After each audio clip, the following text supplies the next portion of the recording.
Press మీట్లో attend అవ్వడానికి కానీ ఈ అన్నిటికీ కూడా ఒక్క నిమిషం.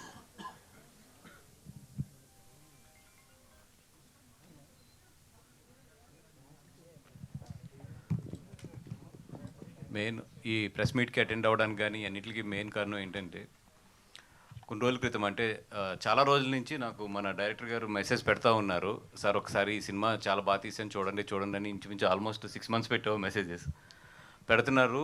నేను ఏంటంటే ఎక్కడ నాకు టైం లేక నేను అట్లాగా చూస్తానని చెప్పి ఎదురుకెళ్తుంటే ఒకరోజు మధుశాలిని గారు మెసేజ్ పెట్టారు, సార్ ఇట్లా నేను ఒక సినిమా చూశాను చాలా బాగుంది, ఒకసారి మీతో వచ్చి మాట్లాడాలి అని చెప్పి.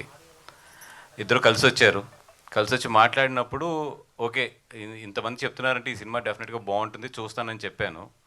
తర్వాత మధుశాలిని గారు అడిగాను నేను, మేడం మీరు ఎందుకు ఇట్లాగా మీరు చాలా కష్టపడి సంపాదించుకున్నారు కదా, ఏదన్నా మంచి వ్యాపారం చేసుకోకుండా మళ్ళీ ఆ డబ్బులు తీసుకొచ్చి సినిమాలో ఎందుకు పెడతాం, ఏదన్నా రియల్ ఎస్టేట్ లాంటిది ఏదైనా చూడకపోయారా, మీకు కొంచెం అది సపోర్టింగ్ ఉంటుంది కదా, సినిమాలో ఆల్రెడీ మీకు తెలిసిందే కదా అంటే, లేదు సార్ నాకు సినిమా చూశాను చాలా నచ్చింది, so what ever I have little money I want to invest in this money అని చెప్పారు. నిజంగా ఏంటంటే ఒక సినిమాలో సంపాదించి మళ్ళీ సినిమాలోనే ఆ డబ్బులను పెడతాం అనేది నిజంగా చాలా మంచి గెస్చర్. అది తనకు సినిమా నచ్చి ఇన్వెస్ట్ చేస్తుంది కాబట్టి ఆ రోజు నాకు అనిపించింది నిజంగా డెఫినెట్గా ఈ టీంకి సపోర్ట్ చేయాలి అని చెప్పి.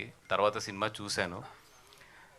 చూసినప్పుడు ఏంటంటే చాలా హానెస్ట్ సినిమా, చాలా అది కూడా ఏంటంటే హానెస్ట్ అంటే ఇదేదో చాలా సీరియస్గా చాలా ఇది చాలా డెప్త్గా అట్లా చెప్పింది కాదు, చాలా లైటర్ వేలో చాలా నీట్గా చెప్పుకుంటే వెళ్ళాడు డైరెక్టర్. నిజంగా మంచి స్క్రీన్ ప్లేతో చాలా మంచి స్క్రీన్ ప్లేతో చెప్పాడు. నాకు బాగా నచ్చింది ఏంటంటే ఆ పంట పొలాలతో ఒక ప్రేమ కథని చెప్పుకుంటూ వెళ్ళావు కదా, అది మాత్రం నాకు చాలా బాగా నచ్చింది. అంటే ఒక కలుపు తీయాలి అంటే ప్రేమలో ఉన్న చిన్న ప్రాబ్లమ్స్ తీయాలి, లేదంటే నీరు పోయాలంటే అమ్మాయి వెనకాల పడాలి, ఇవన్నీ కూడా చాలా బ్యూటిఫుల్ స్క్రీన్ ప్లేతో చాలా బాగా రాశాడు. అంత ఫాస్ట్ సక్సెస్ ఫాస్ట్ అని ఏ ఫీల్డ్లోనే రాదు, అలాగే ఇక్కడ నిబద్ధత లేకపోతే కూడా అలాగే వెళ్ళిపోతాం.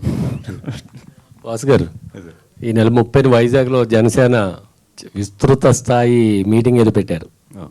మొన్న పిఠాపురంలో కూడా ఇంటింటికి చీర పంపించి వరలక్ష్మి వ్రతం చేశారు. ఏంటి జనసేన స్టాండర్డ్స్ ఏమైనా మారాయా? మీరు ఎక్కడా కనిపించట్లేదు? లేదండి, మొన్న 1 week బ్యాక్ కూడా పార్టీ ఆఫీస్కి వెళ్ళొచ్చాను. బట్ ఏంటంటే మరి మీడియా అది పబ్లిసిటీ చేసుకోవడం మీకు తెలుసు కదా, నాకు పెద్ద అది ఎక్కువ ఉండదు. 30th దానికి కూడా వైజాగ్ వెళ్తాను, 100% అటెండ్ అవుతాను. ఓకే.